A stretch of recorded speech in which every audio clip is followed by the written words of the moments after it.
Global transformation yesterday, today, and tomorrow. Welcome, ladies and gentlemen, to yet another edition of your discursive program. It is Global Inside, proposed to you by Globus. And today we are analyzing global change, actually anchored by the expert club Globus.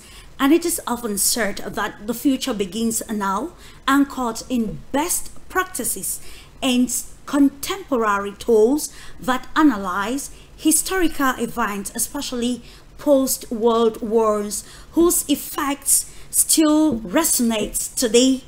Change remains the only constant, prompting the need to understand the past, scrutinize the present, and anticipate the future.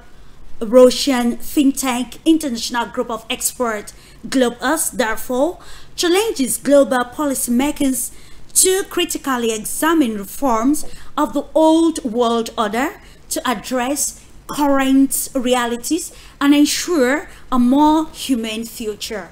Notably, on August 30th, 2025, a significant exhibition took place in Congo, Brazzaville, organized by the Global Experts Club in collaboration with the governments of Congo, Brazzaville and the Russian Federation. This event not only strengthened Moscow-Brazzaville ties, but also provided a platform for Africa and countries in the global south, among others, to redefine their foreign policies and strategies, or maybe strategic engagement amid high stakes in the geopolitical arena. On the same date, notably, Russian President Vladimir Putin met with his Congolese counterpart, President Denis Sassou Nguesso, in China, emphasizing the cooperation with, where Putin emphasized that the cooperation with the Congo is a key priority of Russia's African foreign policy. So, in this edition of Global Insight, a knowledge sharing program, we dive into the theme Global Transformation Yesterday, Today, Tomorrow. This discussion is crucial for promoting global peace and fostering diplomatic engagement in international relations. As we analyze ongoing global processes and leadership dynamics, we equally aim to understand how past events shape our present and how we can navigate the complexities of our evolving geopolitical landscape towards a constructive future. And together with our esteemed panel, we're going to enter into the in-depth analysis of this topic, which is very vital because it touches humanity. I quite remember a Russian writer in the person of Alexei Muratov, who said in his book, Change the World Together, and noted that the world is like a cinema where some are more privileged than others, but then with the concept of the global transformation bringing humanity at the fore, the international expert under the auspices of Globus has actually presented a platform for us to continue to analyze in fact how to bring possible solutions that meet the present realities of the world. After this break, I'll unveil the panel and we right off with the discussions. Thank you.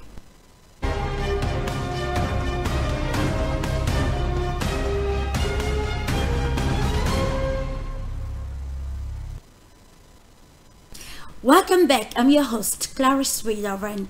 Right away, we are going to uncover the panel, starting off by acknowledging the presence of Julia Berg, who is a political scientist and also founder of the Global Expert Club. It is of great importance that we welcome you this day on this edition of Global Insight, Julia, as we continue to bring forth constructive discussions that continue to shape today's world. You're welcome. Hello, very happy to be a part of the program today and very happy to see the great panelists present in today's discussion. So I hope it will be a very interesting and productive one. Indeed, we are looking forward to having an interesting program that will continue to widen the horizon of the people, not just in Russia, but around the global world. And that is why we're talking about globals or global transformation. Now we acknowledge another lady who is the president of BRICS International Forum, joining us right from India in the person of Purnima Anand. Welcome. Thank you, Clarice. It is really very big pleasure to join Globus and your channel, and it is promoting so many new world order and challenges which we were discussing from many years. Now it is greeting time to each other that we are successing in our programs and in our work. Absolutely. What is vital for humanity? Let's stay in India this time around, acknowledging Professor Jagdish Khatri, who is an author, writer, and of course a global analyst. Welcome to today's edition of Global Insight, Professor. Namaskar. Thank you, madam, for this invitation. Clarice, madam, you are looking great in the African headgear. And thanks to Globus and Indiawork also for organizing such knowledge sharing platforms. I would only like to add that today, 5th September, in India, we are celebrating Teachers' Day. So my greetings to every one of you because there is so much to learn from everyone in life. Anybody who shares his experience or knowledge or wisdom is a teacher for us. And for every one of us, mother remains the first teacher throughout, and wife remains the last teacher till the end. So, namaskar and greetings to all the teachers. Thank you so much, Professor, and of course, happy Teachers' Day. And I think this knowledge sharing platform is also a platform that is teaching the world how to react to the changes which are occurring at this moment. To Spain, we are being joined by Dr. Enrique Rufio, who is a journalist and doubles as a political analyst. Welcome to you. Hello, my dear colleagues. I am very happy to be with you, starting this academic course with these great panelists from Europe, from Asia, from Africa, everybody together for, as Professor Jagdish told, we have to learn each other. So let's go. Very important, and of course, and we will subsequently be joined by Professor David Monda, international relations expert and policy analyst, Kenyan actually, but he'll be joining from the United States of America. Without much ado, we go to understand. Okay, welcome to you, Professor David Monda. It's a pleasure to have you on this platform today, where we're talking about global change and how nations can capitalize on the realities to define their strategic positions. Thank you for having me. It's always a pleasure, and looking forward towards having a good and well constructive discussions. Let me just write off with you, Professor Monda. First of all, we are going to enter into the contextual understanding of the topic, of course, global transformation, looking at yesterday, today, and tomorrow. Now, knowing that the world started with turbulence from the First, Second World War, and even to an extent we can mention even the Cold War, and today we are still facing turbulence in the 21st century. Tracing back, we'll see that to be able to understand the actual stakes, it is imperative to know the past. So from your own holistic perspective, Professor Monda, let's get an understanding on how these events which have happened in the past continue to shape today, and how we can envision a future that is actually very fertile for humanity. All right. I believe before we start to analyze the history, it's very important to premise our conversation around global transformation to what? Absolutely. Whose order will we be thinking about when we are thinking about the future? Because history is not just about what happened in the past. History is about what's happening now. And history is also about what will or could happen in the future.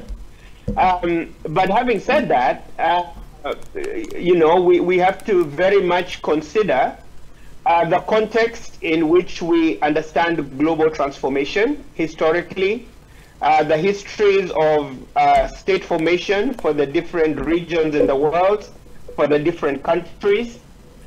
We need to understand historical legacies, how we choose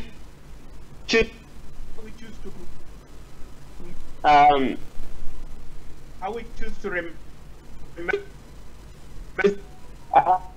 And you mentioned an interesting context there where we addressed global transformation in post World War II era, getting into the Cold War, right? This whole the Bretton Woods establishment and the reinforcement of American hegemony. Before that, we had a global transformation, a global order established under Pax Britannia, under the dominance of the British. And before that, you could think about possibly the French and the Spanish and Portuguese. But going forward, we had the Cold War, we had the competition and transformation or lack of transformation, this balance of competition of power between the East and the West. That framework collapsed with the disintegration of the Soviet Union, and the world transformed itself into a new order or disorder. There was no longer the two polar areas around the East and the West. And there was this sense of the global triumphalism of the liberal democratic order. And somehow, those in the West felt that post-Cold War, we could transform the globe to a neoliberal democratic order with global institutions premised on globalist and neoliberal ideals.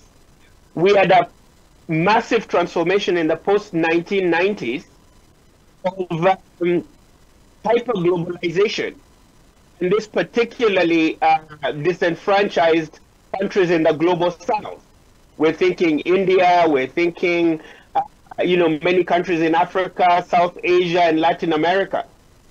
But we then find ourselves, in conclusion, in a current multipolar order where there's really no global hegemon, and this new global transformation has created an order, but it's also created a disorder at the same time. So by that I mean, as much as the US is a global hegemon, as we know with Trump, he's really moved into an American first position, meaning this is also very undefined and very contradictory in many instances. Is America first, does that mean non-interventionism? Is that neo-isolationism? Is that neoconservatism? Or a new, transformation of neoconservatism. So that is yet to be defined. But even as Trump, pulls America back from its interactions with global institutions and the global order, we also find a re-emergence and a re-appreciation of the global South within this context of global transformation. And here we see new centers of power around the global South, around BRICS, around developing countries, and a lot of countries that came into the fore in the post-World War II era. This being, major players like India, for example, South Africa, countries like Egypt, many of the players within BRICS, and of course, former powers like Russia, which are also very instrumental. So I guess in conclusion, I'm saying, going forward, this global transformation really hasn't defined itself, but it definitely cannot be the old order of the Cold War of bipolarity. It seems to have morphed into a central element of multipolarity. But how do we then redefine this multipolarity?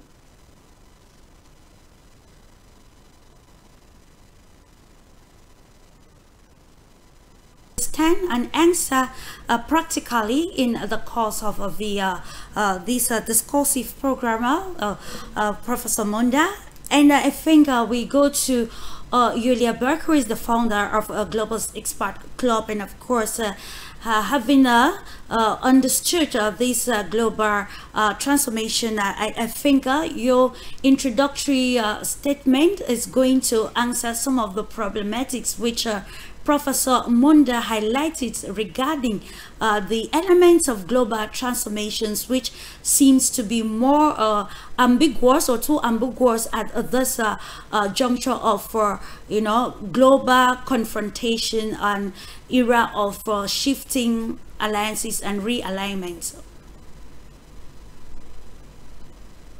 Yes, once again, I'm very happy to join the program that talks about global transformation, because in my understanding, it's one of the main issues to be thinking about right now, and ever since the beginning of the special military operation that marked a completely different era, especially, of course, and in the first place for the Russian Federation.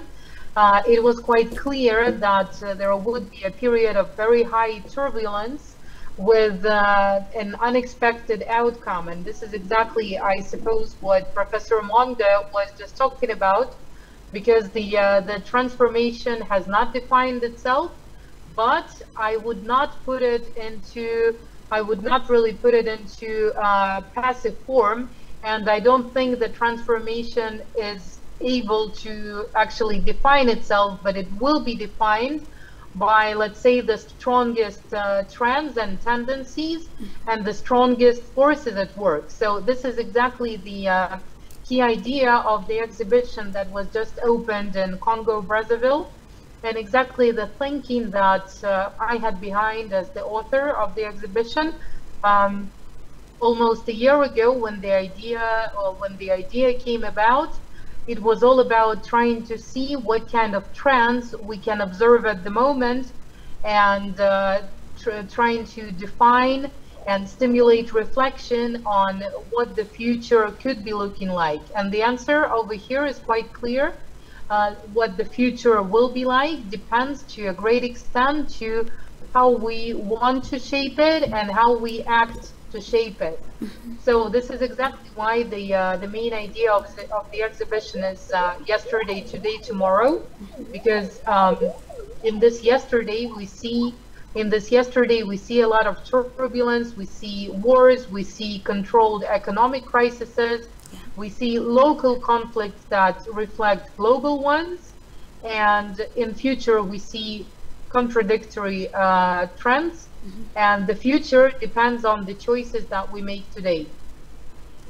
Indeed, the future depends on the choices we make today, and that is why we had highlighted in the preamble that it is imperative to understand the past and, of course, analyze the present and envision a future that will be more fertile for mankind. In the same perspective with you, Punima Anand, we are now facing the reality. Of course, the world order has shifted, and like the two first speakers have highlighted, multipolarity is already at the fore.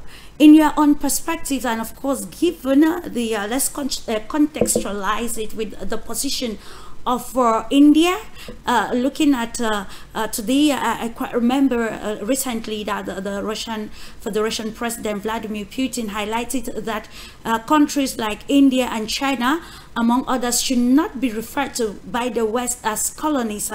And this brings us again to this, to the axis of this global transformation. So holistically, Purnima Anand, how what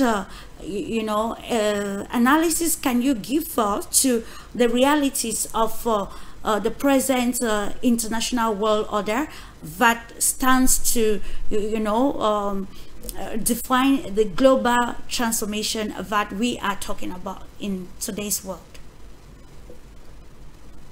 Thank you, Clarice. First of all, I once again welcome all the distinguished guests, experts, and followers of your channel, because day by day your channel is increasing its followers. So it is a great honor to join you today in the opening of beautiful exhibition, Global Transformation, today, yesterday, today, and tomorrow. So this is really very impressive that Julia Bird always takes initiative and unite the world through her appreciable exhibitions and activities, conferences. And I really visited the ones in Congo, and Brazil is a very beautiful place, and she invited very meaningful, significant people. As you asked the question about significance of current meeting at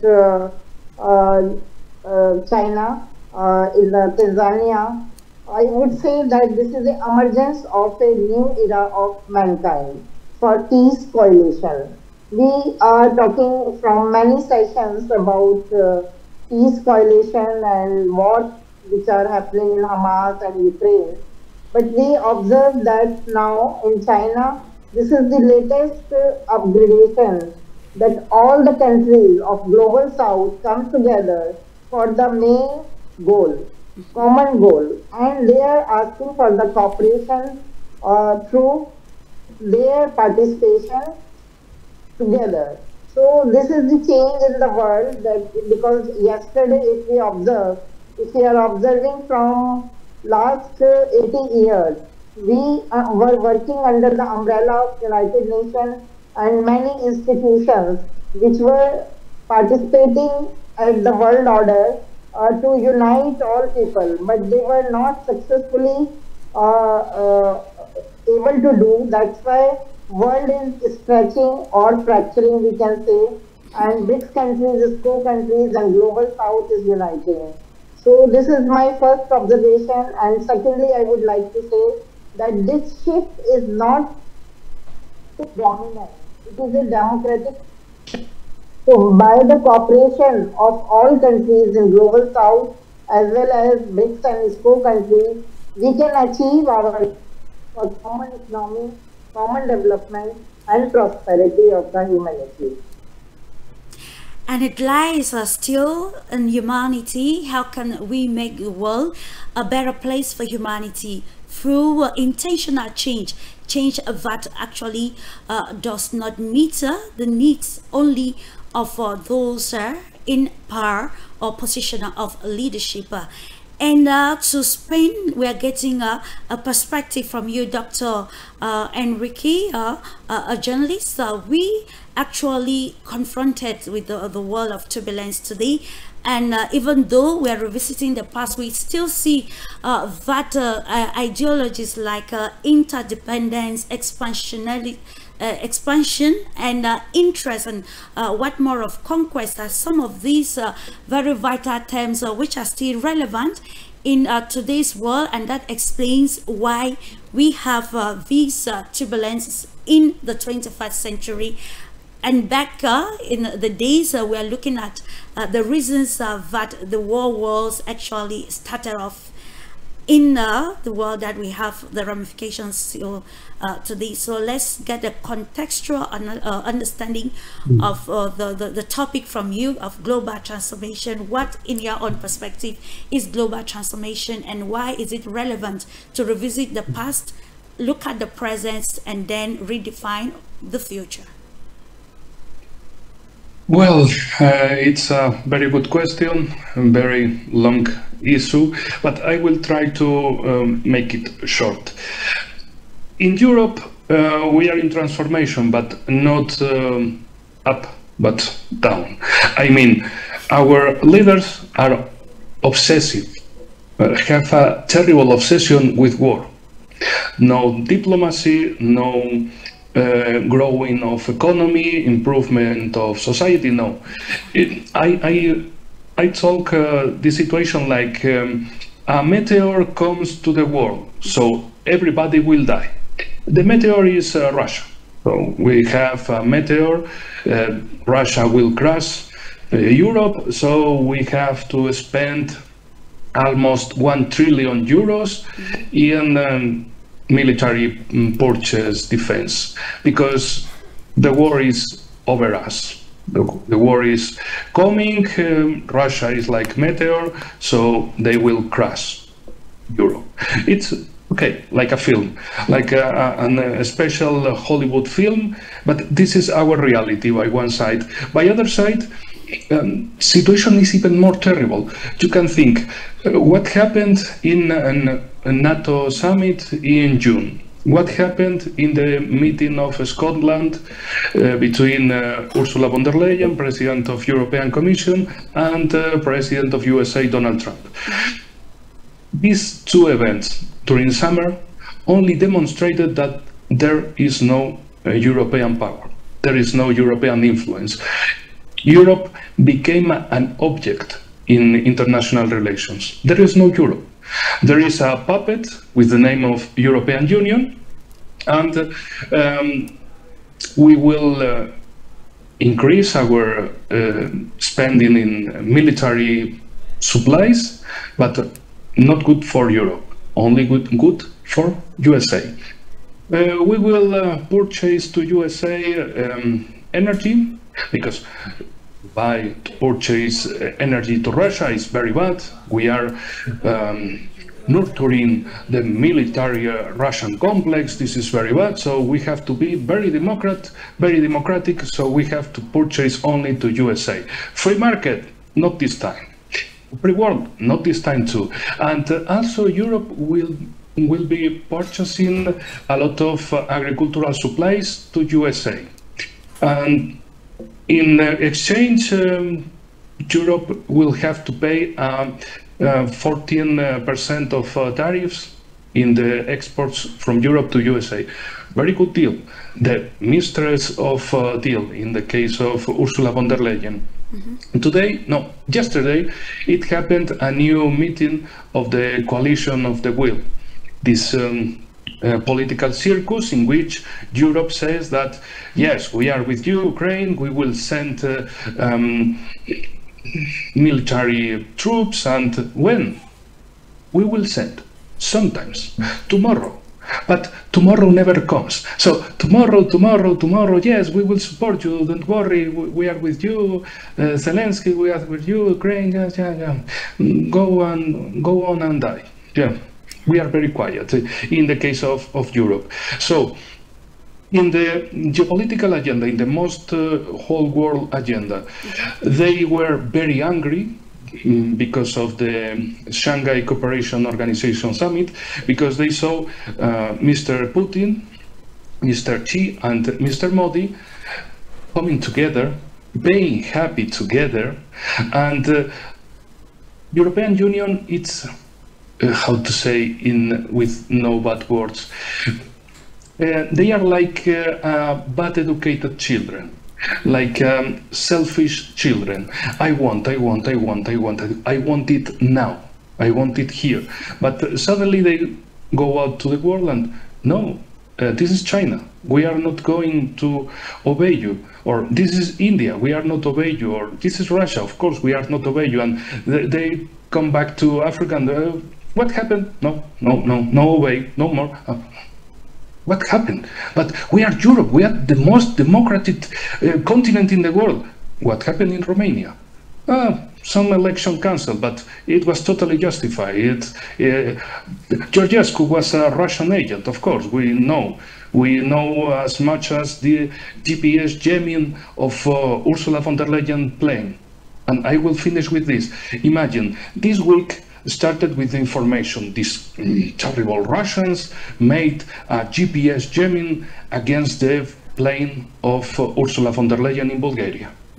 Now it's demonstrated, it's proved that the whole information was wrong. There was no GPS jamming. But what they want? To get into a war against Russia. It's crazy time, the craziest time in Europe, and we are losing the moment of time with these presidents. They are totally obsessed with creation of a war, in spite of the total the destruction of European societies. So it's like the biggest geopolitical suicide in the world, in the history. And of course, that leaves us with a very big question: how to navigate these very turbulent times in today's world. Professor Jagdish Khatri, we've together listened to the opening analysis from our distinguished expert already, elaborating and given different perspectives to this question, which seems very easy, but then very complex in its understanding and how it will define the purpose that will fit or suit humanity.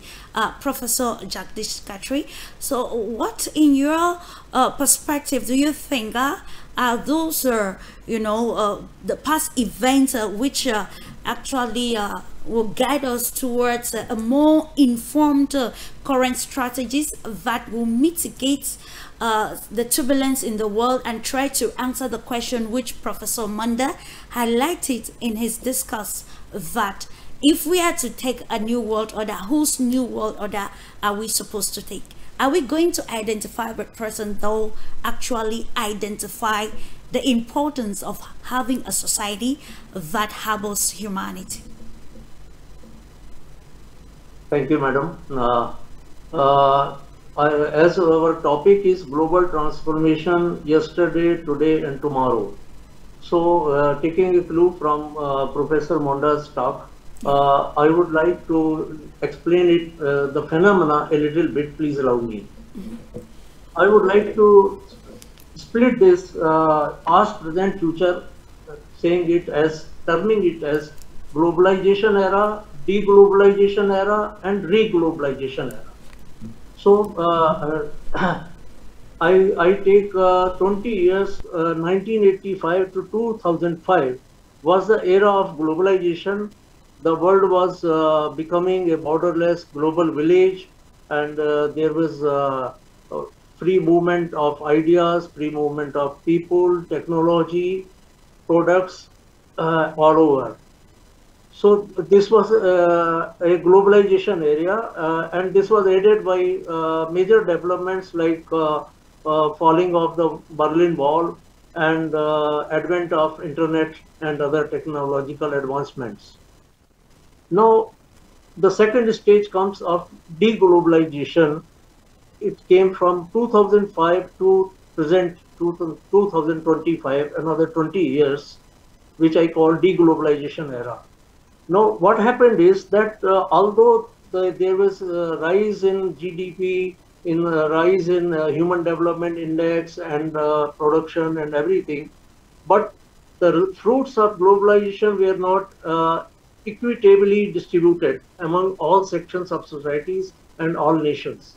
So this led to upheaval of a protest in several countries against the policies of globalization, against the even ruling class itself. So what happened is another developments as reflected in Brexit or in right-wing parties, political parties coming to power in so many countries, including US and other places also, in Europe also. This era also saw protectionist policies, America first, and curbs on immigrations, then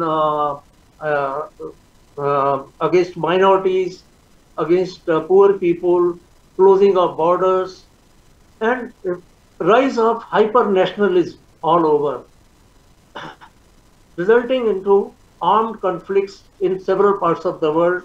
There is a distrust between communities and between nations, between regions, between different blocks. So this is the present era that we have witnessed over past few years. Now the third stage, the future, I call it re-globalization era, which will result into better understanding of humanity, and the signs are already visible, coming together of bear, dragon and elephant, strengthening of BRICS, SCO, ASEAN countries, all the African countries, the whole African continent gaining strength. So these are the symptoms of a changing, transforming world order, realignment of global landscape that we are witnessing. So we hope that this will turn out to be a re-globalization era where self-interest will not be halting the overall global interest. Thank you. Course, re-globalization era, I think that is very pertinent. Coming back to you, Professor David Monda, we have understood the stakes and knowing fully well that the changes occurring are unavoidable. Now you were very skeptical, asking a whole lot of questions of how to navigate this, and I think when Dr. Enrique was talking, he said the collective West did not actually envisage that the present policies were going to ensure a robust in other relationship or alliances, particularly in the global south and also with BRICS nations. So the question is, we are already of the view that the changes are very there, visible, and it is time to up the game of diplomacy and geopolitics, and Africa is not left out. Kenya, to be precise, is one country that lately has been confronting a lot as far as its foreign policy is concerned, and trapped in this era of global transformation. Now let's have this question answer from you, Professor Monda, in terms of geostrategic alliances. How do you think African nations can actually navigate their relationships with both traditional powers and emerging powers like the BRICS nations, Russia, China, India, and others? And of course, taking the recent exhibition launch in the Congo Brazzaville as a prerequisite for Africa's leadership in the face of a new foreign policy stance amid global confrontations. So this is a very good question. What is Africa's position? How does Africa position itself between two major competing, or what has been a dominant, historical dominant hegemon, the US, right, and a rising competing power, which would be China, which the US would perceive to be Russia, broadly understood as we think about NATO and European security, which would be India,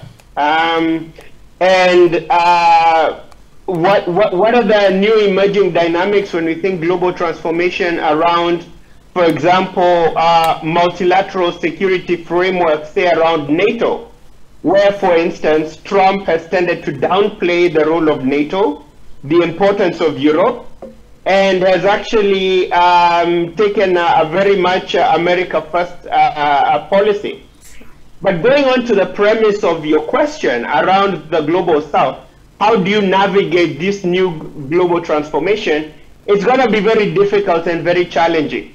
And it's going to really depend on the individual context of the global south country that we're talking about. Because we have to remember, when we talk about the global south, we're talking a whole basket full of very different countries. So, you know, for example, is China still in the global south? Or is China now a first world country? China likes to see itself as part of the global south, as championing the cause of the global south. But a lot of analysts would argue economically China is no longer within the global south. India is a nuclear power, has some of the most advanced systems of education and science, and is considered a global south country. And so is Somalia and Afghanistan, which are global south countries, you know, that are failing states. And we have everything else in between.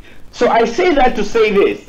If we're going to talk about global south and what should be the global south position, it becomes very complicated because a lot of these national interests do not travel well geographically.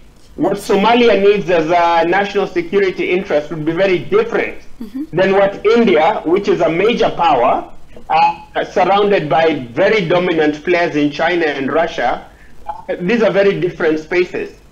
We must also add that when we think about the global south, we have this new dynamic of multilateralism.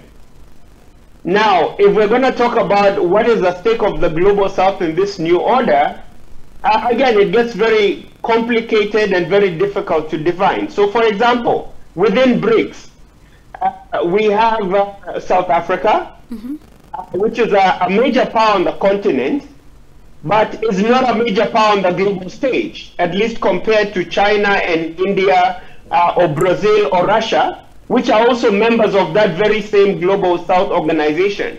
So I say that to say this, that even within the global south dichotomy, we tend to start to see the development of hierarchies, whereby powers like China, which cannot dominate on a global stage, want to retransform and rebrand themselves to dominate within a global south space. And in other words, eat their cake and have it. Be a major world powers outside, BRICS, but also when they come to the developing country scenario, also frame themselves as, developing countries like everybody else. But I think lastly, we then come to this broader question of what exactly is this new global transformation and how do we understand it in a global south context? Will it be multilateralism, which seems to be the emerging order, or unilateralism, which we see in terms of how major powers disregard international law and assert their interests? We've seen this with the US in Iraq, we've seen this with Russia in Ukraine, and we've seen this even with China in Tibet. And some might argue with India, and say separatist regions in Kashmir or India's relationship with Pakistan. Second element of this is, where do we draw the line in terms of multilateralism and unilateralism? How do we understand global ideologies as it perceives itself around democracy and autocracy? That really seems to be a very shifting ball. I think, and then lastly, how are we then going to redefine hegemony versus this broader aspect of multipolarity? Do we really have hegemons? Do we have regional hegemons? How is Russia, for example, reasserting its space within Europe? How is China reasserting its space, not only within the global south, but even within its own neighborhood, in terms of how China threatens India, how China threatens Russia, even though all those countries consider themselves to be part of the global south? I think it's a very interesting and enduring conversation. Absolutely, Professor Munda. Let me stay with you one more time. Looking at this global transformation in the context of the African continent, which I think is very important because Africa seems to be a vital stakeholder in the geopolitical confrontation that the world is witnessing at this particular moment. And I will take an example of the leadership of Congo Brazzaville. If we are looking at Denis Sassou Nguesso, we will notice, of course, that he has adopted what we can term a balanced foreign policy stance. We see how he's navigating with the former colonial power and strengthening a more robust relationship with the Russian Federation. And this explains a preamble of today, where we highlighted the fact that the exhibition that seeks to bring more understanding to the global transformations was actually unveiled in Congo Brazzaville, and also the meeting between President Vladimir Putin and Brazzaville Congo President Denis Sassou Nguesso. Let's now capitalize on the scope or the competitive advantage for the African continent if we arrive at the conclusion that diplomacy now talks alliances of interest instead of alliances of ideologies, using the words of Professor Jagdish Khatri. Right.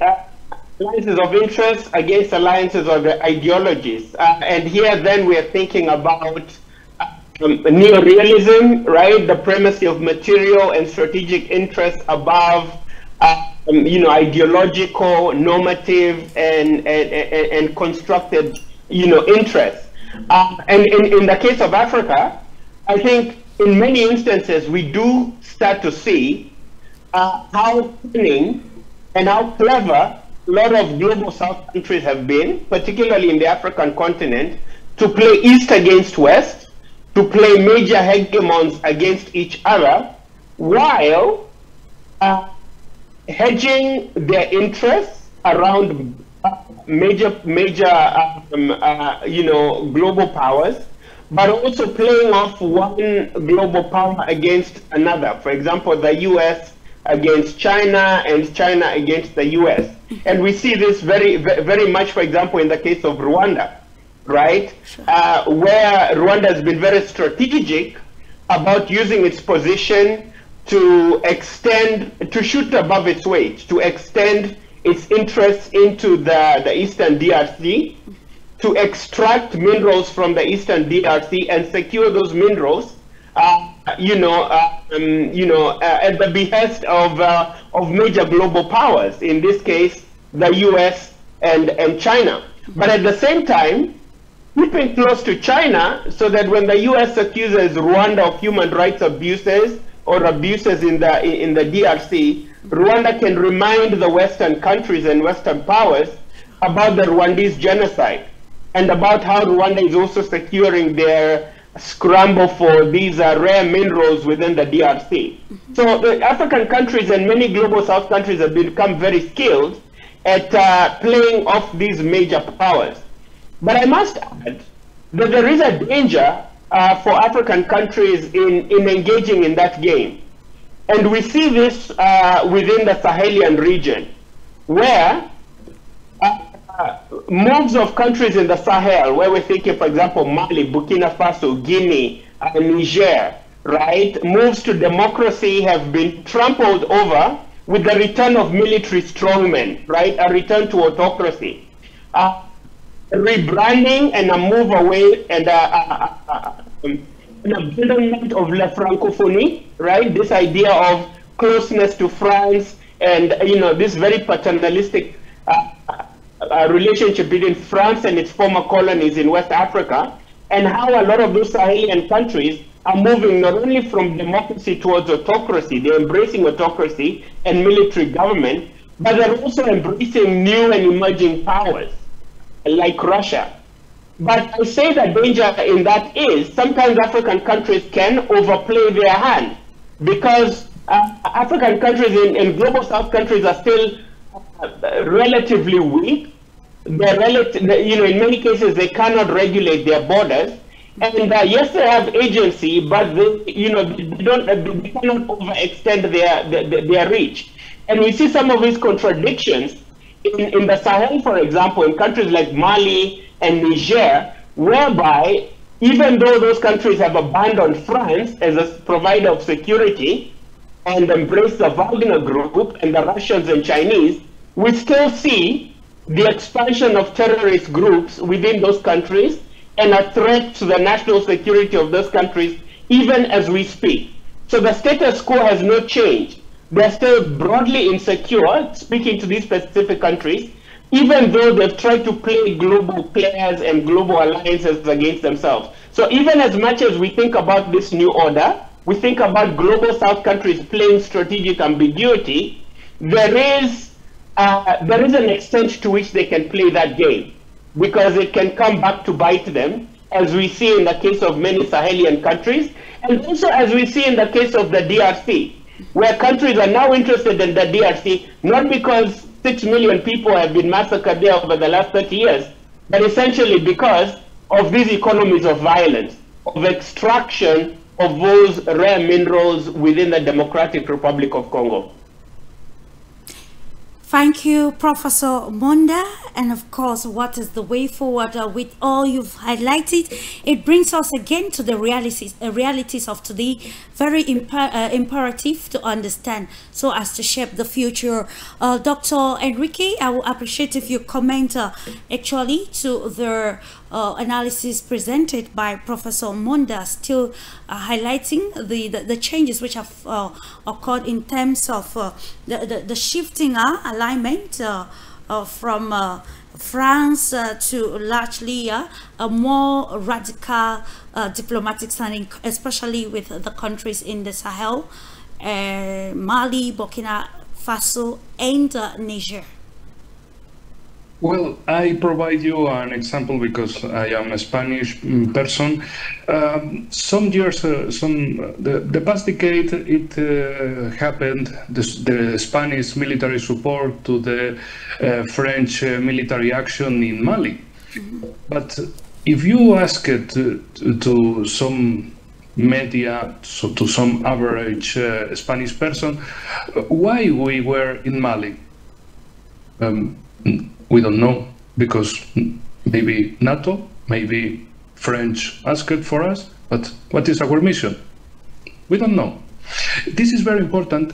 It's very significant because when it's about Africa, in Spain concretely, the answers are like, oh, we don't know. Just like, we don't know. And about Africa, in France in Africa, of course, they try to portray in mainstream media like, oh, it's the Russians again. The meteorite of Russia is planning against Europe, is making massive migration from Africa to Europe. Russia is guilty of this. Not about post-colonial heritage or something like that. No. Russia is the joker of everything. And when it's about proportion of new world order, in the case of Europe, there is no proposal, sorry, because presidents in Europe are obsessed with the war against Russia. There is no other thing. When it's about Africa, it's like, oh, the same as we did. And what we did. No more explanations, because it will start to be on the table very bad things, very bad actions.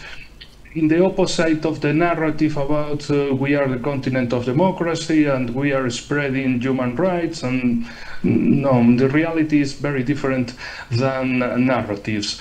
So, as I was listening from Professor Monda, of course in Africa there is some requests, some necessities, and also from India, from Global South and so on. But it's also very interesting in my point of view, because none of these things are taken into account when it's about mainstream media in Europe, or even important teachers or something like that.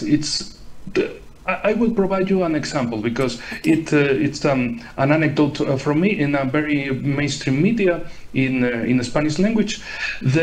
I talk, for example, yes, Russia, the isolated country, they made oil project in Republic of Congo, and now, for example, some days ago, it happened a meeting with President of Republic of Congo and President Putin, and the answer from the other side was, "What?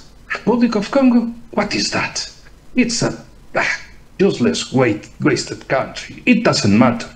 Yes, of course, the success of European diplomacy. What is this country? We don't care about this country. And the other, we don't care. We don't care about anybody. What we expect from the world. The total obey. It's the world order based in rules. Our rules, our victory, our benefits. Of course, in the case of USA and the America First, is totally evident. They are, no, our benefit. Where is our benefit? We have to lead the world for our benefit. And the case of Europe is the same, like USA, but powerless. Totally powerless. So it's even more ridiculous in the world. Of course, ridiculous, and bringing us again. If that should be the case, Dr. Enrique, should we then, in today's reality, try to redefine words contextually? Because from the analysis of Professor Munda, according to the revolution that is happening in the Sahelian states, Mali, Niger, Burkina Faso, it's already a challenge to democracy. And then we come to ask her, what is democracy in the context of the situation in the Sahel region? And that is again a very important question that we want to answer already in the context of our discussion this day with you, Purnima Anand. Still looking at the realities of today. The first part we already underlined the past, which actually is still very present in today's world of international relations, which has challenged the concepts of globalization. But then for this transformation to bring us to light, because the exhibition actually highlighted that from darkness to light, and darkness, I think to an extent depicts ignorance of the global structure, and now we are already in the light where people are already very conversant, and that is why there is the global call for restructuring of the world's architecture, political, economic, social, cultural, and you can name the rest. So let's try to understand some of these ideologies, contextualizing the dictates of the BRICS nations. Thank you, Clarice. This discussion is going on very interesting, because we are discussing yesterday, today, and tomorrow. Sure. We are at the edge of time when globalization is happening in different ways. As Professor Khatri told, that we can divide this discussion in pre-globalization, globalization, and de-globalization. So I am saying that now we are moving towards new era for peace coalition, because now we are having two things in front of development. One is development, second is war. Because Hamas and Ukraine crisis created new model, because we are not able to reach to any point to stop this war. Because before this war, we were having so many peace forces of United Nations and world agencies and United Nations Security Council. We had many institutions to discuss the wars and to maintain the peace. But now we are observing from last 3.5 years that in Ukraine no solution is coming out, and Ukraine is pushed by the Western world and America to carry forward the war. And similarly in Hamas and Israel, agenda is different, and they are also forcing And even I don't say it is war, it is a genocide of Hamas people. So just to control it, what is the solution and what new order we can carry forward? This is a point of today's discussion. So now recently President Vladimir Putin and Trump met at Alaska, and after immediately that China SCO conference happened where all global South world leaders meet. And another important Russian Vladivostok Economic Forum is happening from 3 to 6 September. So what is happening from this line? If we will observe latest events on global stage from Alaska to China to Vladivostok, I am feeling that all these leaders from America to Russia to China, they are trying to align the world for peaceful cooperation, for development. And right now, after China, many leaders are meeting in Vladivostok, and we know about China project, One Belt, One Road. Through SCO, through BRICS, they are expanding this One Road, One Belt project. But we are, like Professor Monda mentioned, that we are having threats also, like America was one of the bodies who was regulating the world order. Now China is developing, and from China many nations are having issues, border issues, economic issues. So here also we have to be careful. But at this time, when we are thinking about peace coalition, we need to trust each other. Trust is the major key. And with trust, we can make new partners, new alliances, and new solutions for turbulence time and to bring a new economic model for the peace. So this is very important that for our tomorrow, today we need to discuss very carefully. We need to understand world stage very carefully, what is happening and what is the mindset of our leaders. All leaders want betterment of their people, of their democratic values. But at global stage, everybody is acting different because Professor Munda mentioned many cases about Africa. Similarly, I can discuss about Asia because in Pakistan, Bangladesh, China at borders we are having very big problem. And with Pakistan from last 75 years continuously we are having border issues, and recently in Pahalgam our innocent people were killed, and India-Pakistan war just started and stopped by the intervention of America. So what all these changes are happening and why it is happening, so today we have to understand very well why world is shifting, why is Western power shifting towards Eastern powers, what is the reason of changes, and if these changes are relevant and needful, then we should trust these changes and we should not discuss what will happen in India and Pakistan. Like in SCO, India and Pakistan both are observers and members, but in BRICS countries, Pakistan tried to take the membership, but India objected, and this is on substance. It is not given to Pakistan.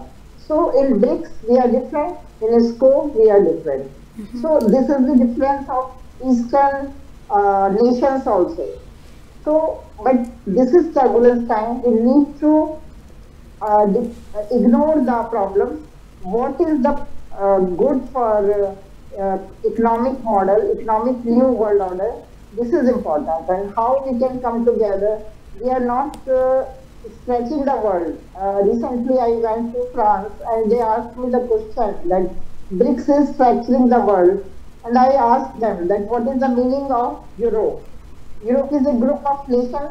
They come together long after Second World War for their common security, common economy, and common prosperous development. Similarly now, in the Eastern world, BRICS countries are trying to follow European model.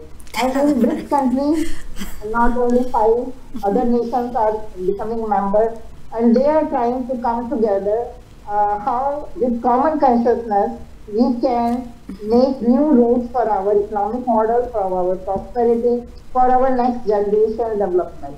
Because in our country, we are having 6 billion people. If we will say global south or eastern world or BRICS and SCO, we are 6 billion people. And 75% economic trade relation we have. So if we are needed cooperation, then definitely we should think in the eastern side, not European side. And we saw the model in the past that Europe did it their hegemony. Whatever they needed, they taken from Africa or Asia. They utilize our human resource, natural resources, and currently we need these natural resources for our development. But now, under Copenhagen Summit, they are saying that this cannot be done under ESG or e-governance.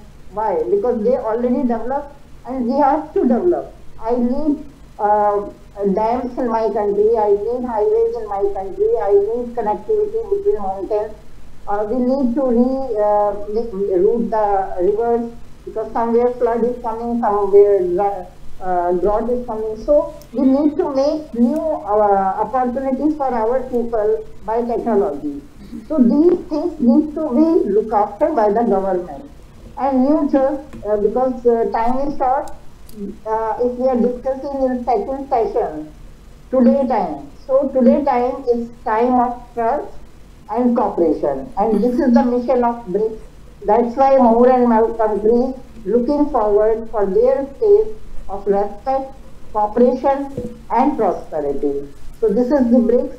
So as I am visiting to many countries in BRICS and BRICS plus countries, Yeah. I am feeling that people are satisfied and people are getting their interest to promote their country's interest with the BRICS mission. Thank you, and I feel that this session is very important because if we will not discuss today in right way, then maybe we will go to dark. If we will discuss our today in better way, we are moving towards light. So this is the objective of our exhibition today, which India organized. So dark to light, but we have to be careful today where we are moving.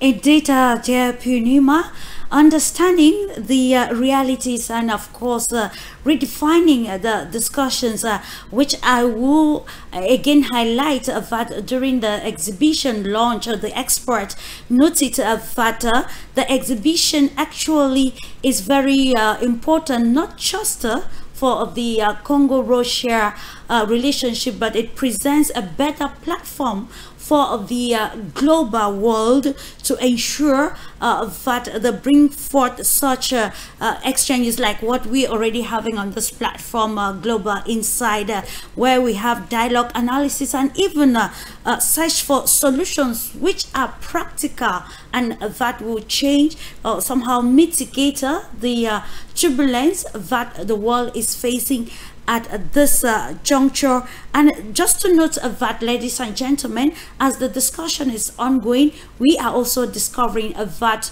the answers which are being posed or presented in the analysis are subsequently being answered, like Purnima highlighted just a moment ago, that the global south and other emerging powers actually copied the ideology of the Western world or the European bloc to ensure that they think their security, that they think their economy, and of course the new way of ensuring this global transformation positively is to ensure that these decisions are taken for the benefit of global development and peace, where we prioritize consciousness, people-to-people diplomacy, and of course prioritize peace over war. I will reiterate what Julia Burke has always said. In spite of the confrontation at the end, the stakeholders involved will still meet on the negotiation tables. But then what can we talk about the lives that have been lost, the destructions that came in form of human loss and even material loss? So it is very imperative that we bring together a platform like this to continue to bring forth constructive analysis to the existing challenges of the global world. Coming back to you, Professor Jagdish Khatri, let's take the concept of the exhibition which was launched on the 30th of August 2025 in Congo, Brazzaville, to understand why the Russian Federation chose to engage in a more open diplomatic discussions or friendship with other countries, in spite of actually engaging in a more direct confrontation with the proxy parties in the situation in Ukraine that will further make a world to be more polarized. Yeah, ma'am, I would like to quote Albert Einstein saying that we cannot solve the problems using the same type of thinking with which we have created these problems first. Absolutely. So the world is changing, and we have to change with the change of mindset. We have to change with the change of priorities, and hopefully the present SEO summit has presented some very optimistic statements from leaders. Like Xi Jinping stressed on rejuvenation of all developing countries and promoting the progress of human society as a whole. He further mentioned that it's the right choice for both of us, both means China and India, to be friends and partners, not rivals. And let's enable each other's success. Let elephant and dragon dance together. So the thinking is changing, the world is changing, and there are 3 C's important for this. One is communication, then cooperation, and third stage is collaboration. So let there be more communication between different countries on different platforms. Let them explore the areas of cooperation where they can help each other, and also explore the areas of collaboration where joint working can be there to solve the problems of the humanity. Ultimately, it must be understood that behind all these things, something that is non-negotiable is security, sovereignty, and dignity. So we have to take care of these 3 things, ensuring security, sovereignty, and dignity of each nation, whether big or small. Then we can proceed further. In data, understanding the stakes of each nation and seeing how the different parties can actually function under one umbrella, but then at the end to ensure a more win-win relationship at every level. Ladies and gentlemen, thank you so much. If you are just tuning in at the socio-discursive program Global Insider on your Pan-African television, as well proposed by the Global Expert Club, as we continue to bring analysis that suits the present confrontations of the global world. And before we continue with the discussions, I think we are going to listen to the excerpt of the Russian ambassador to the Republic of Congo, where he was actually gracing the exhibition. He highlighted the importance of such, also underlining the place of Africa in today's world. And I will join you right after that. Globe Us. This is an association of independent experts, free-thinking people who promote a constructive agenda in times of transformation, looking for sustainable solutions to acute problems for the transition to a fair world order. The modern world is undergoing serious changes. They are happening before our eyes, and they are completely new. In addition to regional conflicts, the economic crisis and political instability, there is a radical restructuring of the entire architecture of international relations. Moreover, many traditional poles of politics, economics, and cultures cease to exist as sovereign and independent associations. That is, new centers of power are coming to the force to replace the model of world relations formed after World War II. Among them, and we in Russia, are convinced of this, Africa plays a faithful role. The exhibition that we are opening today shows the formation of a new configuration of international relations, and as a result of a chain of local and global upheavals. For me, it is very important that the exhibition carries out the idea through the darkness to light, because it emphasizes the importance of spiritual strength, traditional values in turbulent times, the role of leaders in history, and most importantly, it strengthens confidence in a favorable development of events. So, let us look to the future with optimism. Thank you for your keen attention.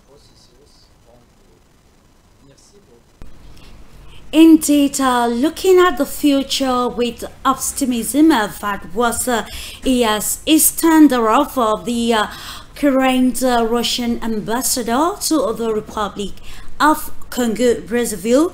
And of course, we continue with panel analysis with Julia Burke, of course, throwing more light on those key points underlined by the Russian ambassador during the launch of the exhibition in Brazzaville.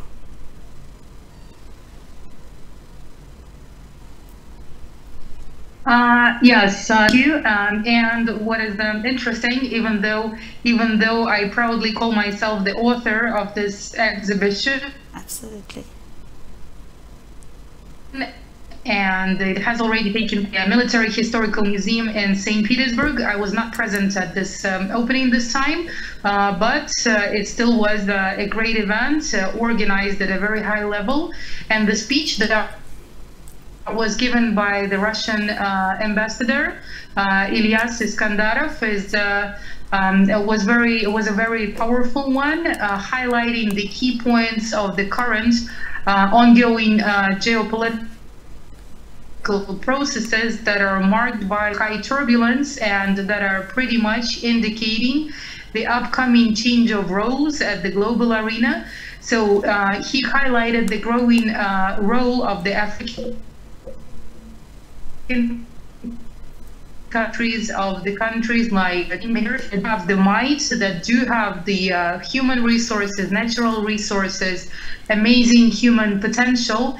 And what he stated in his speech as well is that basically we're in the time that changes the disposition at the global arena, when the ones that actually own and possess real resources will be gaining their momentum eventually. So with this exhibition, Julia, you know, the discussions which actually came from particularly Professor Omonde brought again some very pertinent questions on how to ensure that this global transformation and the new world order that actually largely the global south is advocating for should not be a repeat of the old order that we are trying to redefine in this point in time. So being the brain behind a platform like VETA and looking at the global transformation that inculcates past, present, and also envisions the future, what can we see is the purpose and some realities which are already embedded in this transformation in the 21st century that will ensure that the world takes a clearer trajectory that will actually foster peace and development globally? Well, I don't think that it could even be possible that the world would go back to surf, because currently we're facing a completely different environment, and the humanity is now at a different, let's say, level of technological development. When information is accessible through it, when artificial intelligence is entering into the everyday life, the exchange of information is instant. The exchange of financial transactions are much faster. A lot of processes are much faster.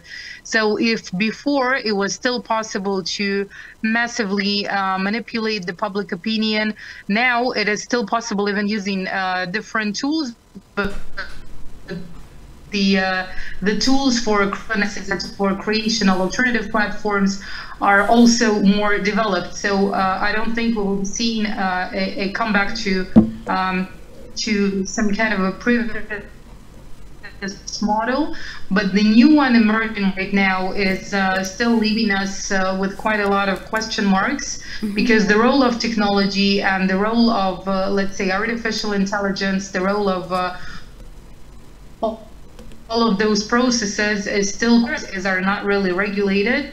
And the next competition definitely would be for possession and ownership of those, because they will owning them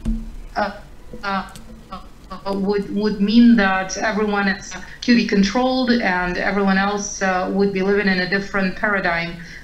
So I think that right now, given the fact that China and India as well are playing key roles in technological development, we have quite a different approach towards this. We will be seeing a completely different balance of powers, and this is something that the exhibition is also talking about, that the role of BRICS plus countries and the role of Africa, the role of South America will be changing, and this will create let's say irreversible effects.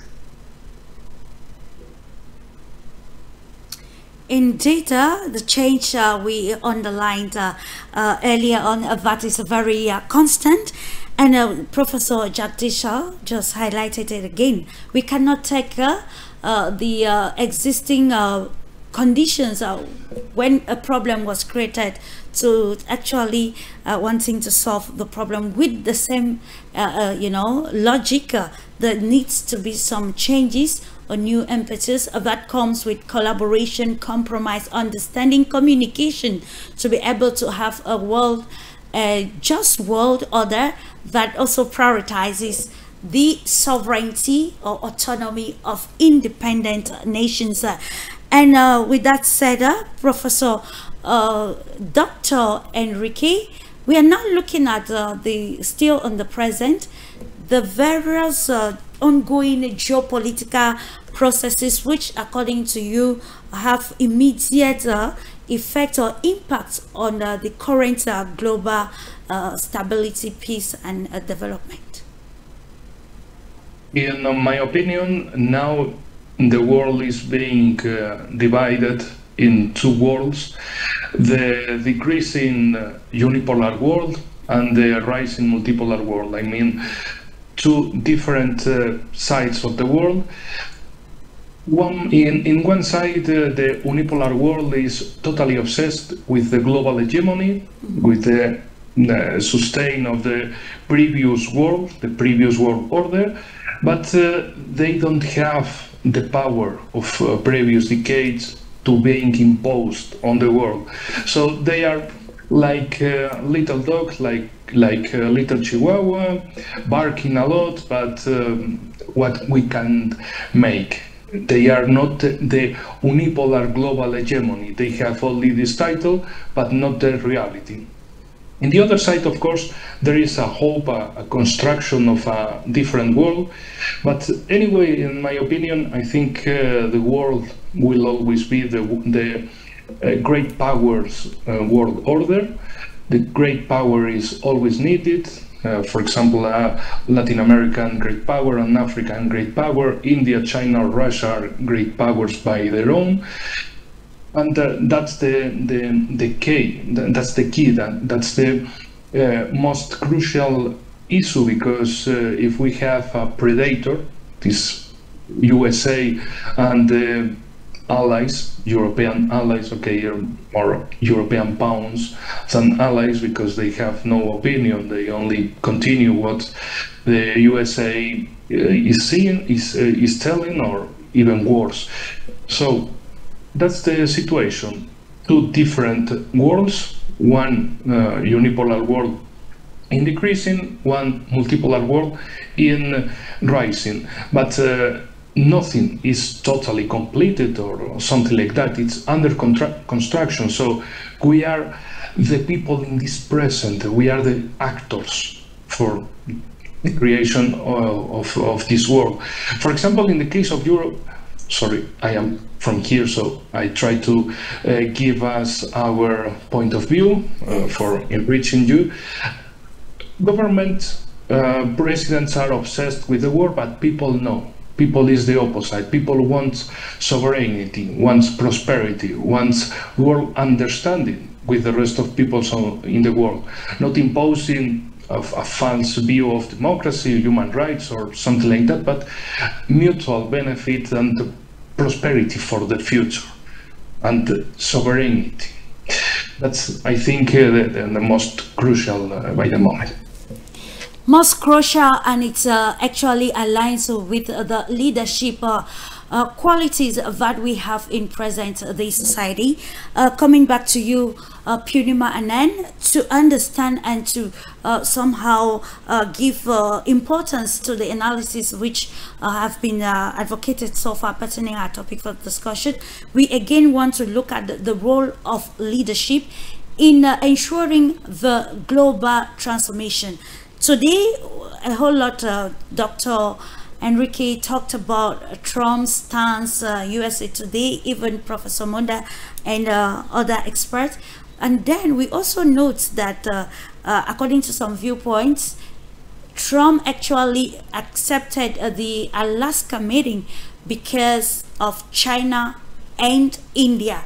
It shows that the shifting alliances actually it's affecting already the global order, and it shows again that it's about interest. Still, Dr. Enrique noted earlier that when they talk African countries or Africa in Europe and elsewhere, many people are very blank. They don't understand the real stakes. It shows again that even though you're acting globally, you need to come internally to be able to benefit from the scope of international diplomacy. And again, I want to take another example before I come to the question. Recently, the President of the United States of America met with some African leaders, and when the President of Liberia spoke in English, he was actually surprised that he asked how he managed to be very fluent in English, something quite simple, but then it posed a whole lot of questions as to how you can be hosting an official meeting with a fellow peer or colleague from another country, not understanding maybe the background of that country. It again shows how it is just all about, you know, alliances of interest and not for the benefit of the other party. It brings us again to underlining the important role that our leaders, those at the decision-making table, need to play to ensure that we see give impetus to initiatives like the exhibition launch highlighting global transformation today, tomorrow, yesterday, today, and tomorrow. As the president of the BRICS International Forum, what analysis can you give that pertains to the present realities? This is really important part of our today's discussion, that what are the current realities and what we are going to say for the future. The incident which you told about English speaking by African leader, it is a, again as Julia Berg told, it is a communication skill, and nowadays technology, translation and communication, it is very fast. And this is the reason we all are together today to discuss this very important discussion for yesterday, today and tomorrow. This is also a digitalization and communication technological skill of the team. So for future, we need to understand that how fast we need to move. Two things are important in the world, nature and humanity. Now we are moving towards digitalization, artificial intelligence. Many new kind of organizations are developing. Earlier only we were giving strategies by think tanks and experts, specialists, subject specialists. Nowadays everybody is a specialist. In 20-30 minutes you can be expert of your topic, because ChatGPT and many other artificial intelligence technologies give you inputs of that subject. So future is very fast, information is very fast, data banking is happening, you can get any information anytime. But now it is very important that how we are utilizing these resources, these new resources of technology and communication. Because in my country, I am from India, and in my country how artificial intelligence is utilizing. One side India is very rich and one side India is poor. And the 80% people, they are receiving government grants and they are depending on government jobs and government food security. Another side, the people who are working with cyber security, the artificial intelligence, fintech. So every day we are hearing cyber security crimes. Instead of development, we are feeling that crimes are increasing and it is uncontrolled by the police authorities. So this is the future aspect also. This is the future technology. We need to develop digitalization and artificial intelligence for the development, for the prosperity, for the peace. So this is also very important for today's leaders, today's experts and today's think tanks, that artificial intelligence and digitalization should go in the positive direction. Otherwise, it will be more harmful than the previous wars and previous destruction. So this is very important that we should take care of human index, people development, people prosperity, young people employment and security of the world. Because if young people will be busy, then peace already will be there. Because if young people are empty, they are discussing, they are using artificial intelligence for destructive work, then it will be very harmful. So it is the responsibility of government, think tanks and experts that they should give this technology benefits to all humans, especially young generation. Because old people or 60+ people will not go to learn everything. They are using the artificial intelligence. But young generation have to work on artificial intelligence for their prosperity, for their future. So our tomorrow is safe and secure with the technology. And human skills and technology can give us betterment and good mankind's future with the nature where human beings can live happily on this planet. So I feel our tomorrow is more faster, more communication, more friendly and more peaceful. quite imperative, and to see that coming to practice, there is need to indulge in some what we can call cultural diplomacy with you, Professor Jagdish, considering that there is need to have some proximity between nations and also people, and this comes to cultural diplomacy, like what we already saw the case study between Congo Brazzaville and the Russian Federation, with the official launch of an exhibition platform to open dialogue and conversations that will help the global world navigate the changing, challenging times. So in your own perspective, and of course as a global analyst, where does the place, or where is the place of cultural diplomacy to ensure sustainability in the changes that are already occurring along the lines of politics, economy, and others? Yeah. You see, India has never been a transactional power. It is a civilizational power that is interested in building international relationships with a long-term view, and taking the whole world view in building these relationships. So we have been committed to cooperation based on three mutuals: mutual trust, mutual respect, and mutual sensitivity. So these are the basic things that are there, and we are always for the building the connectivity. The connectivity, we feel, India feels that connectivity not only results in an increase of trade, but also it enhances the mutual trust, friendship, and people-to-people contact also. And in this, you see, there is already progress being made in international north-south transport corridor via Iran's Bandar Abbas port. Then there is a Chennai-Vladivostok Eastern Maritime Corridor being planned, and a North Sea route is being planned to build India's access to Russia and the Arctic. So we are trying for connectivity. We always advocate people-to-people contact and cultural relationships strengthening.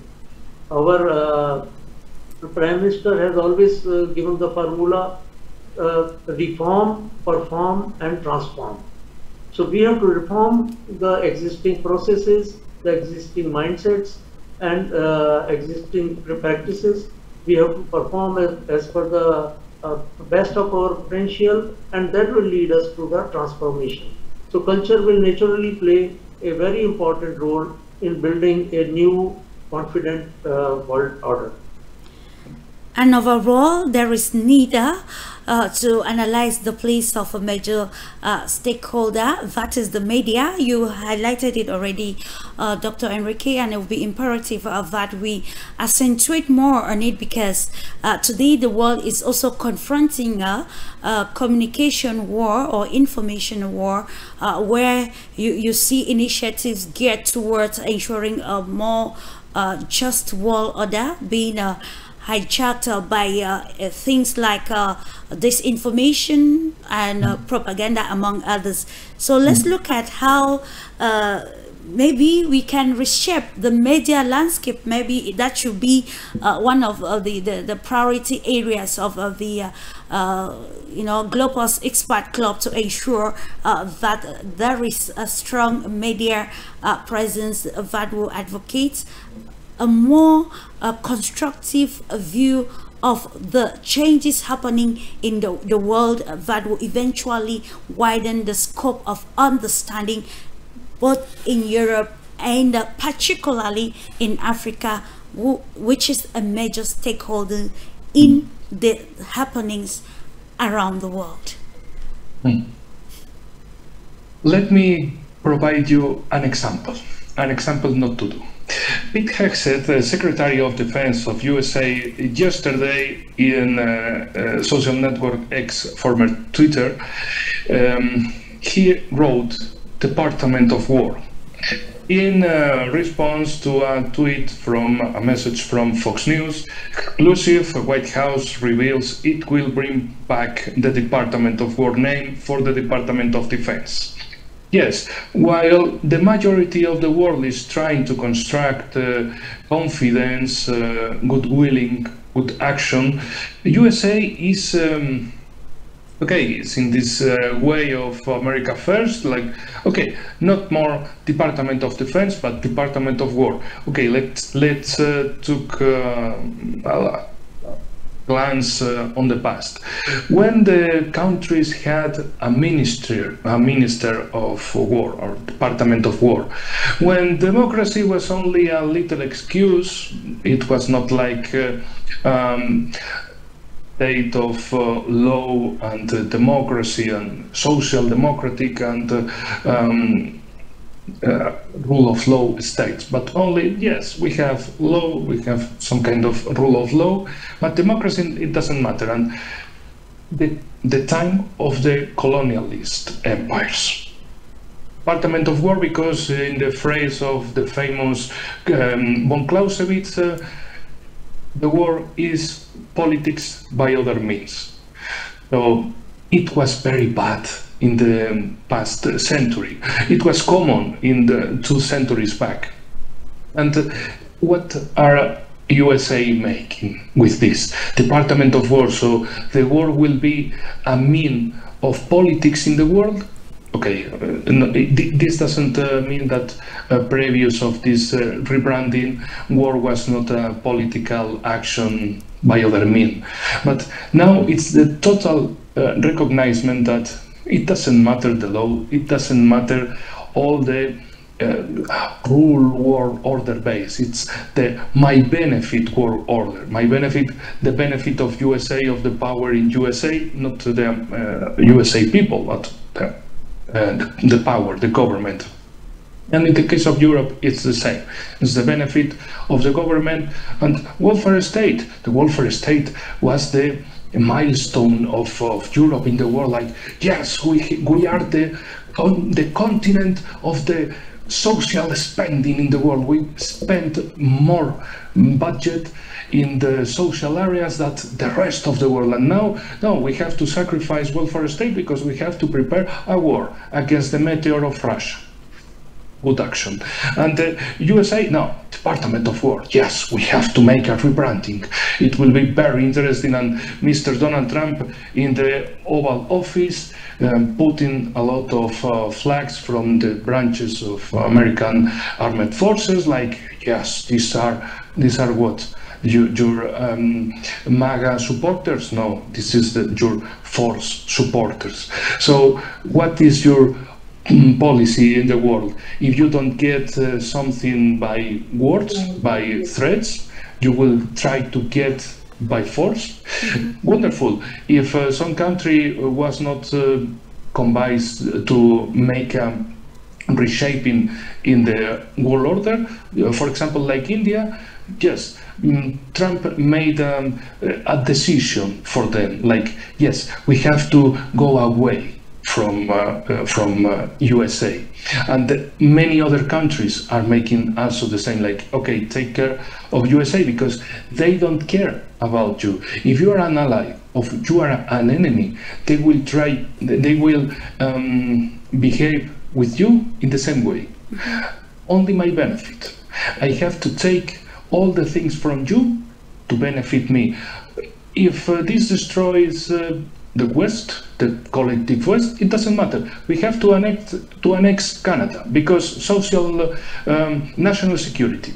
Greenland, national security, take for me. Panama Channel, take for me. And what is the image for the world? If USA wants something for them, they will try to get.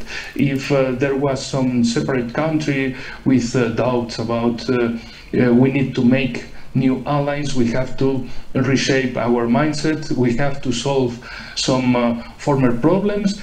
Okay, it's the special time to do. And in the case of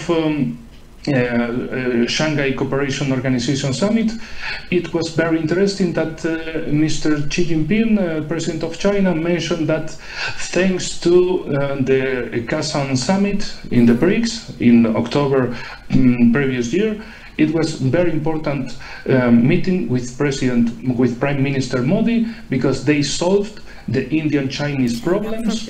So they are reshaping the geopolitics, not only in Asia, especially in Asia, but in the rest of the world. And if somebody was in doubts in India, yes, after the threats of Mr. Putin, nobody, I think, has doubts. Especially as we have two special guests from India, anybody can know that India, Indian policy, Indian politics, Indian presidency, Indian people has in the mind that we will be never a colony from anybody. Sure. So if we reject British crown, we cannot change British with second British, with USA. So USA tried to become the new ruler, like, no, I say you, India, you have to make this. And India, no, you are not the ruler of us. What are you talking about, Trump? No, you don't have to buy oil from Russia or making deals with China, because I am ordering you what to do. India, no, not with us. And that is why I remember Steve Gill saying that at this moment Americans seem to be entrapped because they seem not to understand the foreign policy stance of current President Donald Trump, and also highlighting that from what you have said, Dr. Enrique, we can come to underline that in what Andrei Gromov said while actually addressing the exhibition, that there is need to form the future now by understanding the narratives which have been underlined during this platform, or on this platform now and even in the past, to understand how we can write a future that will benefit global transformation. We are moving closer to the end of the discussions, but then we need to look at how the future will look like with you, Punima Anand, with the realities on the ground, the ambiguities or the complexities involving the world structure or architecture at the moment. Let's try to get some proposals from you that will suit this new world order practically, and to ensure that humanity has a place. With the new world order, we are very optimistic. We are observing that it will strengthen people development and people cooperation, be more resilient towards nature, and security and communication will be more faster due to artificial intelligence and digitalization. So I am very positive and relaxed that our leaders are doing right things. They are moving from dark side to lighten side, because they understand from the United Nations or Western world, they will not get everything.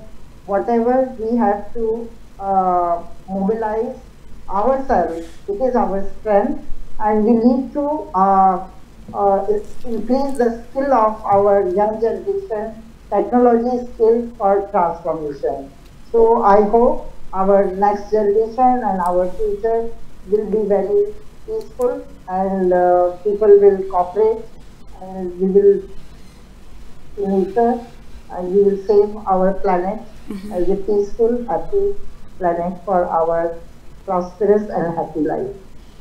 Absolutely, for the benefit of mankind. Coming to you, dear Yulia, looking at your standpoint on the realities of the world and how it is imperative that we have a new world order that respects sovereignty and other critical elements, especially territorial integrity of countries.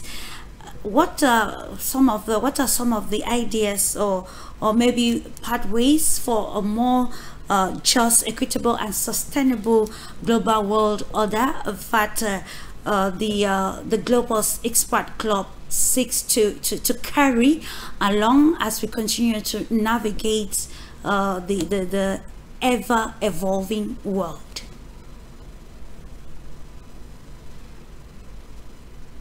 I would like to quote one of the phrases that are quite that every, let's say, people or every nation has the government that it deserves. And I think that realizing there is responsibility for things government is one of the key principles at the global arena as well.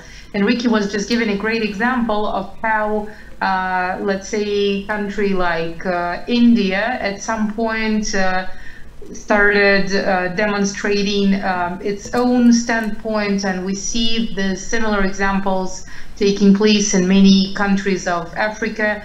And I think this is one of the key methods or mechanisms based on personal or, let's say, collective responsibility that could actually be applied in order to change things around, because you know,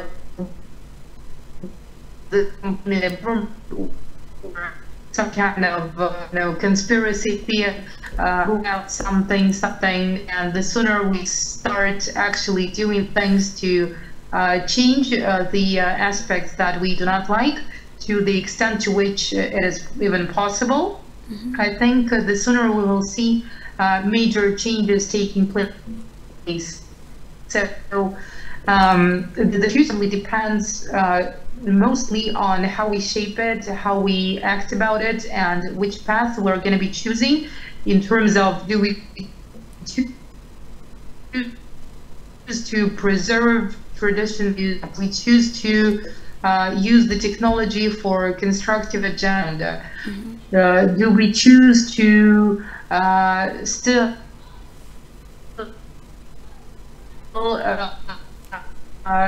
try to focus on 10-11-N, or do we choose to focus on immediate profits?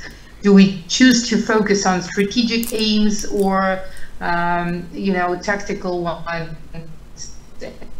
And I think this real line of consciousness, fundamental individuals would really define the collective future. In fact, setting the preamble, understanding the stakes to define a sustainable future for mankind, and this can actually be materialized if we put together the development or advancements in terms of change in mindset, technology, and other aspects which have actually given meaning to the global village, the definition of the world being a global village. And coming to you, Professor Jagdish Khatri, we are looking at the future, understanding that the turbulence that came from the past due to unresolved differences, especially among major powers, and now how it is affecting the present. But then we are looking at the future that will come with maybe lesser scenarios of war or maybe physical confrontations. Now we want to look at those strategies that can be inculcated in maybe the system of governance, the civil society, and even other stakeholders, like what we already seen with the expert club, to ensure a more balanced and constructive dialogue that will open a clear pathway for international relations and global cooperation. Well, I would just like to mention the recent tweet today by President Trump becoming viral. He says that looks like we have lost India and Russia to deepest, darkest China. May they have a long and prosperous future together. And that is the mirror of things to come. And that is the realization is happening, that tariffs cannot be weaponized always to influence the foreign policies of other countries. And the bold statements from India, from China, and from Russia, and especially from Mexico president and Brazil's president and Burkina Faso's president. I think these are just showing that the Western hegemony is being challenged, and all the global South as well as all the bigger powers of Russia and China, India, they are all in the process of realignment of forces and redefining the geopolitical landscape. So this is underlining the principle of India that differences should not be allowed to turn into disputes. So keeping aside the differences, we are together for a better and sustainable world order. Thank you. Thank you so much, and we can not undermine the statement made by Andrei Gromov, founder of GR Grouper, while actually in conjunction with the ambassador of Russia to Congo Brazzaville, unveiling the platform, exhibition platform for expert analysis, discourse, and dialogue for a better future, highlighted the importance of understanding all the happenings now to ensure that we have a clear, defined future. And I will beg us to listen to this excerpt of Andrei Gromov. Сегодня мы должны говорить о будущем. Aujourd'hui, on doit parler de l'avenir. Потому что будущее формируется сегодня. Puisque c'est aujourd'hui que l'avenir se forme. Но мы не должны забывать о прошлом. Mais on ne doit pas non plus oublier le passé. Сегодня для нас прошлое – это большой урок того, как было, и тех ошибок, которые мы совершили, и тех позитивных вещей, которые влияли на формирование сегодняшнего дня. On tire toujours des leçons de ce qui s'est passé par le passé, des erreurs et de bonnes choses, donc pour en profiter à l'heure actuelle.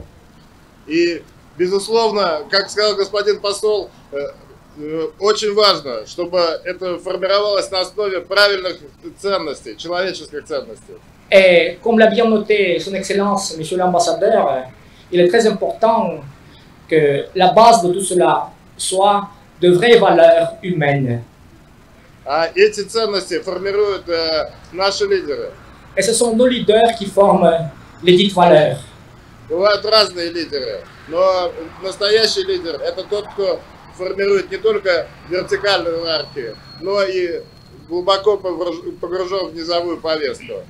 Les leaders peuvent être différents. Il y en a qui forment une hiérarchie à la verticale, mais ce qui représente le plus de valeur, ce sont ceux qui s'occupent de ceux qui sont en bas, qui forment l'ordre du jour du peuple. Да. Настоящий лидер – это тот, кто может принимать непопулярные решения, но тем не менее знает и чувствует, что народу действительно важно. Un vrai leader, c'est celui qui n'hésite pas à prendre des décisions qui ne seraient pas appréciées par le peuple, mais il sait déjà que ça fera du bien à tout le monde. Поэтому очень важно, чтобы в каждой стране было такое экспертное сообщество, которое насыщает смыслами ту повестку, которая присутствует и на высших государственных институтах. Donc, il apparaît très important que dans chaque pays, il y ait cette communauté d'experts qui remplissent du contenu l'ordre du jour de l'État. Особенно сейчас, когда мир находится в эпоху глобальных перемен. Surtout maintenant, quand le monde traverse des bouleversements globaux. Каждый из нас имеет право быть таким экспертом. Каждый из нас должен участвовать в общественной жизни. Chacun de nous a droit à être un tel expert. Chacun doit participer à la vie publique. Потому что прошлое сформировано нашими предками. Vu que le passé a été formé par nos ancêtres.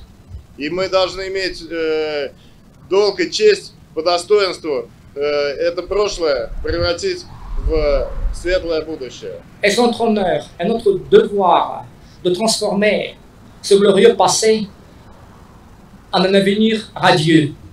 То богатое наследие, которое во времена тоже тяжелых эпох и потрясений добились через испытания наши предки, мы сегодня с гордостью несем это знамя в будущее. Le grand patrimoine, le grand héritage que nos ancêtres ont mis tant de peine à acquérir, c'est nous qui portons ce drapeau vers l'avenir. И с развитием современных технологий каждый из нас несет ответственность за это. Каждый из нас может быть лидером мнений, каждый из нас может доносить мысли и формировать то единое информационное пространство, которое закладывает основы для будущей деятельности. Et chacun de nous peut maintenant former l'opinion, devenir un influenceur pour poser les pierres pour un développement futur compte tenu du progrès technologique. Поэтому для нас большая честь здесь присутствовать здесь в прекрасном Браззавилле на открытии этого мероприятия. И мы надеемся, что максимальное количество людей увидят эту выставку, подумают и примут участие во всех дальнейших наших мероприятиях.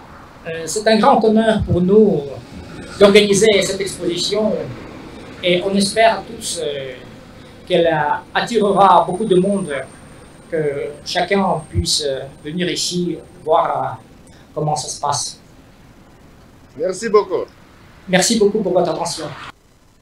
Spasiba Andrei Gromov, just to highlight, ladies and gentlemen, that he's the founder of GR Group, and he highlighted very much important the role of leadership, which pertains not just to policymakers but to every human with the interest of seeing a sustainable and just society, which I will reiterate in the words of that the role of a leader in history in the view, or is the view of contemporaries on the changes and events that not only our country is facing today, and a question which is very relevant for the global world, highlighting or reiterating that the exhibition actually demonstrated the path from darkness to light, and those difficult events and pages of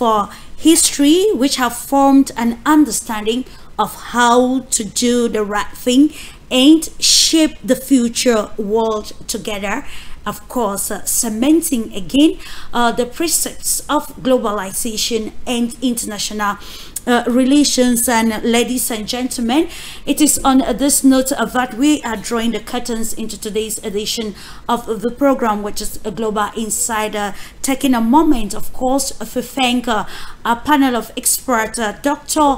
Enrique Rafael, for joining us from Spain. Thank you so much for your insight. And of course, India, we were joined by Professor Jagdish and Punima Ananda. Thank you for a more contextualized and holistic analysis that give understanding to a topic of global transformation and why it is relevant that all the stakeholders in the world partake in such a transformation, without forgetting Professor David Monda from Kenya, who joined from the United States of America, highlighting some of the complexities that the present world is still facing and why it is imperative to consider those while shaping the future world order. And thank you so much, Julia Burke, the brain behind the Expert Club, bringing together the platform for constructive analysis that will ensure that we mitigate the turbulence across the global world.